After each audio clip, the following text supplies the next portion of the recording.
Yeah. Bing, bing, bing. My man. Round three. Go ahead, do it again. Round two. I stole this from the bakery when I had to wait too long.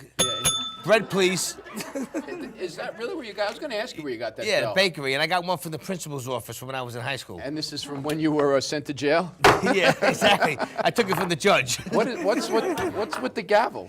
With this? Because it's like, order my studio. That would be pretty funny if on the way out after you got sentenced, you actually stole the gavel from the judge. That would be the ultimate theft. I can't say too many illegal activities that I did do back in the day, but Yeah, I'm sure there's videotape of you somewhere.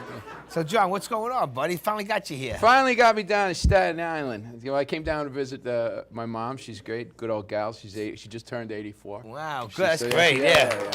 She's out here? She's still with us, yeah. But it was funny because I was watching the opening to your show, and you're showing all the Broadway shots and this and that. And I went to my mom's house and I looked online where you are. And as I'm driving here, I'm going, this is where they dump bodies. Where the hell exactly. are we? This doesn't look anything like the opening of the show. I think there was a crime scene actually active as I was driving past. I'm walking around the city, and then if you see, I'm walking back to the Staten Island Ferry in the closing scene, so I'm coming back here. So, like... Don't try to make stories up, dude. This is where they dump bodies. I'm telling you. There's body parts, and you're right in the back of this studio. No, there's plenty of them. Yeah. Next door to my house, there's some. It's Staten Island. It's great, though. It's got character. No, it's got character. Staten Island has everybody from Brooklyn, and now they put the Mayflower ship came over here, so everybody's over here. Is it? Yeah. Oh, I didn't know. Well, that's right. All the transplants from I grew up in Flatbush. Okay. Yeah, and I went to Brooklyn Tech. I went to Brooklyn College. The Lords of Flatbush. That was a great movie. We were the Lords of Flatbush. That was Brooklyn. But Brooklyn is the only place in the world you can overhear a conversation between two guys and nothing is said. Right? We all know this conversation. Hey, Frankie, you remember that guy I spoke to the other day about that thing that we were talking about when he said that he knew what's his name from the joint over there? Yeah, I spoke to you know who. It turns out he don't know nothing. Yeah, that's right. That's sign language. Right, and then they wonder why it takes the FBI 10 years to catch these guys doing something. Because, someone from the Midwest is listening on a wiretap going, well, it must be some kind of an Italian code. Because I don't understand it, like she was saying. Where's the scungili? The Philadelphia girl from in Florida. What do you mean you got no gawama? Or the Broccoli Rob. That was the other one. Good luck trying to find that outside of New York City. Oh, I love Broccoli Rob. Yeah, I gotta love the Broccoli Rob. I can make Broccoli Rob killer, I gotta say. I can leave you a little right now if you want. That's how it works on me. That's what's Sorry. Yeah, no, that's what's good about that. It cleans you right out. Right, and we're so close to Jersey, no one would know I did it. It cleans Sorry, the pipes. what are you, from Jersey? Relax. I could blame it on Jersey is what I'm saying. Now, John, you got some resume. Unfortunately, we can't get through the whole thing, but you got a lot going on. I mean, you started at an early age. What year did you get how old are you when you actually got the bug to get into the entertainment business? 19. I've been doing it 40 years. Mm-hmm. Yeah, wow. 40 years I've been doing it. It's interesting in that it's the first religious experience, only religious experience really I ever had. I stood on stage for the first time in 1978 in Pips, Brooklyn, New York. Pips, wow. And I remember looking up into the light bar, and suddenly this just wave came over me, and I literally stopped what I was doing. I took my breath away. I went, oh! I was like, my God, I found out what I'm going to do with the rest of my life. And it was so profound. I went home, and I was in all kinds of trouble. You know how it is at 19 in Brooklyn growing up, right? I was in that place. And I walked in the front door. There was my mom and dad sitting there. And I walked in, and I announced, Mom, Dad, I found out what I'm going to do with the rest of my life. Mm-hmm. And my father muted the TV, and they leaned forward. And I said, I'm going to be a stand-up comedian. And my father said, I'm going to bed. and 40 years later, here I am. Still Are you serious? Yes, he actually said, he just looked at me and he went, I'm going to bed. And he did not even, and I remember my mom being a mom, was like, come in the kitchen, I'll make a cup of tea and we'll talk about it. And it was like, and that was it. But he kept leaving, it was interesting, he kept leaving applications to the post office around, even the NYPD. My father too. All this stuff, and with benefits and 20 years in and this and that. And then one day, I'll never forget it, he caught me looking at my tax returns. It was 1989. I had been doing it just a little over 10 years. And he's looking over my shoulder at my returns, and I paid more in taxes that year than he earned in salary as a comic. And he did one of these. And I caught him looking, and I said, so you still think I should be a cop? And he was like, okay, wise guy, here's another guy. That's good. Yeah. It's good when you get Dad's approval. Yeah, God bless him. Love you, Dad.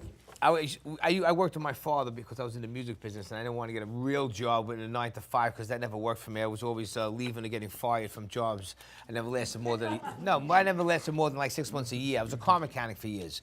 First job was McDonald's, and then You were a car mechanic at McDonald's? No. I'm fixing the burgers. They're broke. I made. Oh, okay. I made the Big Mac my way. Yeah, see? It's a Brooklyn McDonald's. You all have it in my way, right? Whether you like it or not. I'm the mechanic and I'm fixing your burger. Your way. No, I didn't, and they fired me. They made me cut my hair, too. I was in a rock band. They made me cut my hair, and I was so pissed off. But then after that, blah, blah, blah, I worked with my father. But he used to tell me every day, what are you going to do with your life? Right. Music business ain't steady. I got applications for you for the sanitation. I would have been a fireman if I would have got on. I just never studied enough. Sanitation, I passed, never got called. Cops, I wasn't a... Listen. The cops didn't call you? They already knew you. That's Johnny, exactly stay home. Listen to me. I have nothing against the New York City Department. We need cops, but I'm not a cop material because I'd be letting everybody go, Well, by a bizarre coincidence, and this is no joke. I know that. Tell us. 6 years ago, I got the opportunity to become a cop. That's great. In upstate New York. And that's you are now. That's what I do now when That's I'm not doing stand-up. I'm on patrol. Don't worry, you're not being recorded. You don't care, right? No, it's a great. I love being in uniform. I love serving, and it's interesting being a comic and being a cop. The first time I got recognized in uniform was on Halloween, which was really bizarre. I'm with my partner, and we're in a patrol vehicle, and all my stuff brand new right out of the academy. Everything is shiny and sharp and sparkly, and this guy comes walking in. I was in a convenience store, and these kids are in costumes, and I'm joking with the kids, and this guy comes in, and he's looking at me, and he's looking at my name tag, and he's looking at me, and he goes, Mulrooney? I go, yeah. He goes, John Mulrooney? I go, yeah. He goes, I just saw you at the Comedy Works. And I said, oh yeah, that was a good show. He goes, is that a costume? I said, great. Yeah. I said, it's such a good costume. It comes with a partner and a car. Now, do you got to wear those boots that go up to your knee or no? Oh, no, that's the Jersey State Troopers. Okay, good. That's funny. They were at a Gestapo garage sale. I don't know where they got those boots. Now, listen, let's go back a little. When you did compete for Star Search back in the day, right? Oh, my God, you're going way back. I was on Star Search, lost the first show, but was asked to come back and work with Ed McMahon in the studio audience and do the warm-ups and write some of the stuff. And, interesting about that, Ed McMahon, when I first met him, he was like a mannequin. He wanted nothing to do with me, kept stepping on me. I'm in front of hundreds of people, a live audience, and I'm trying to keep them going and make them laugh and keep the show focused, as an audience. And he's stepping over me on the mic, and he's calling me Tom and Don and everything else. So the stage manager calls me over, and he goes, come here. And he grabs the mic so that nobody hears what he's saying. He goes, wait 5 minutes, and then ask Ed if he lost weight, because he looks really good. Just say it like that. And I went, okay. So I waited 5 minutes, and I went, hey, Ed, did you lose weight? You look great. I did. I lost weight. I lost 25 pounds. Could you tell? I go, you look terrific. Big, thunderous applause from the audience. From then on, it was, how about this kid, John Mulrooney? Is he terrific? He's the greatest.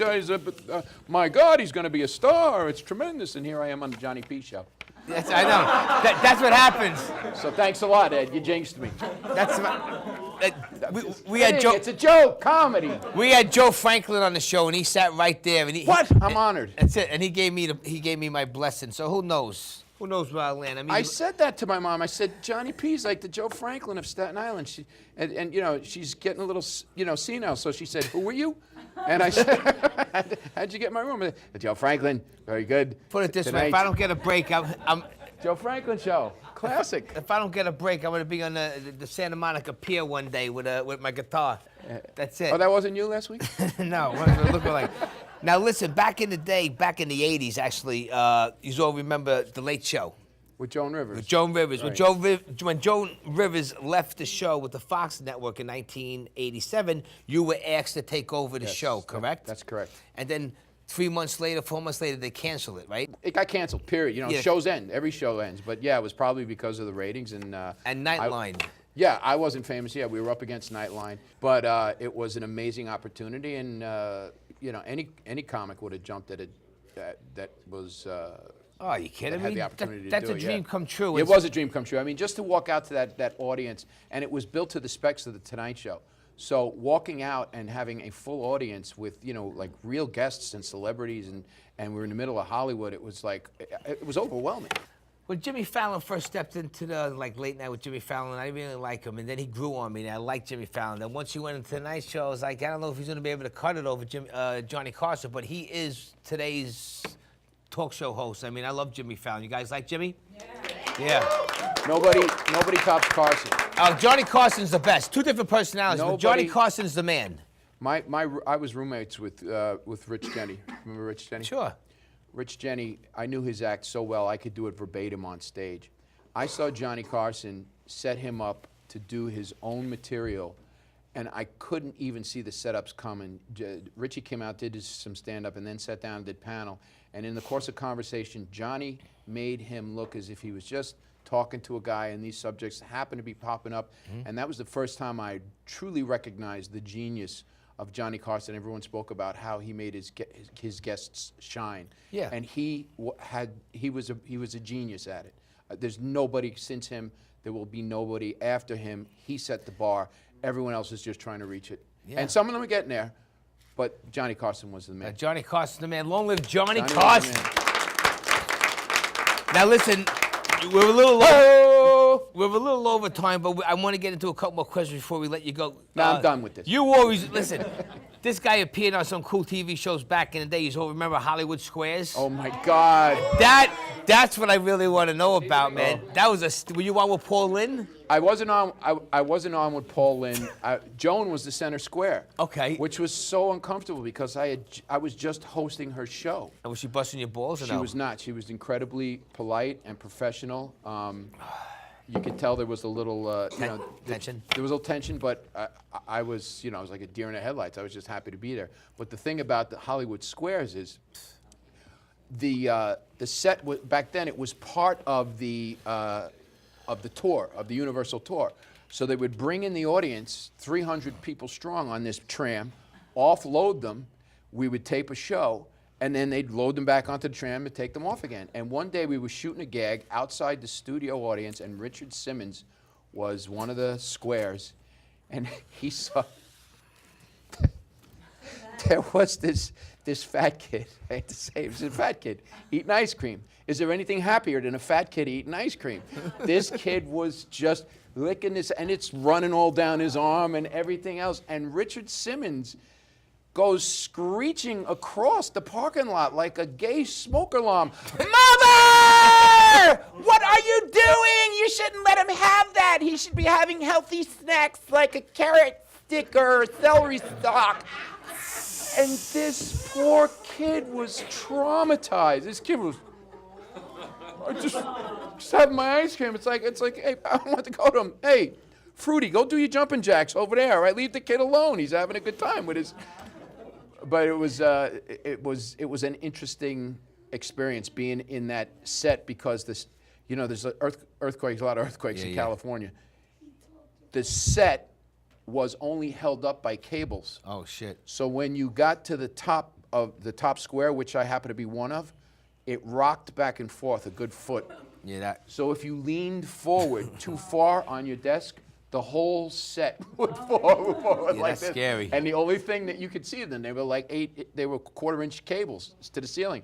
You could literally go like this, and everyone would start to go like that on it. Don't lean forward, we're gonna fall. So your set is actually not so bad. Yeah, it ain't bad. Not bad for a low budget, but it's all right. Now listen, now we're gonna step up a little before we wrap you up. But back in the early 2000s, you did your own morning show with Wolf. Yes. Wolf and Mulrooney. Right. We beat Howard. You beat Howard's son in the Yeah. ratings in the year 2000. He Yeah. must not like that, right? He came at us with a vengeance, and the funny thing was and I've done his show. I actually wound up working for him on weekends. I did his show on the weekends on Sirius XM.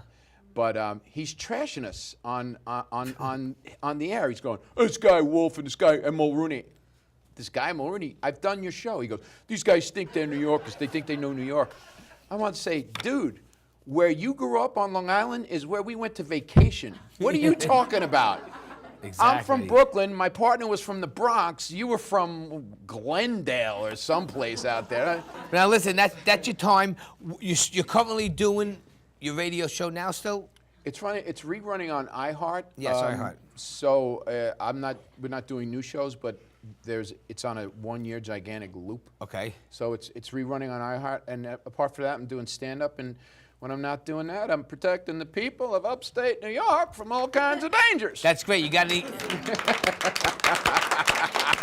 We're not going to have it up here in upstate New York. We're not going to have it. I'll leave you my address so you can send me some PBA cards for when I'm upstate. Yeah. Well, you want to speed through my town? Yeah. Good luck with that. When I was in California, I was doing like 140 down the 405. How many upstate cops does it take to throw a suspect down a flight of stairs? How many? None. He fell. Now, John, So come on, speed through. where can people find you on the internet if they want to look you up? Your website? I don't need stalkers, Johnny. Don't give that information out. You stutter. Mulrooneycomic.com. All right, great. John, it's always a pleasure. Hope to have you Thank back you. on the show in the future. John Mulrooney, everybody. Have a seat, Namaste. pal. Namaste.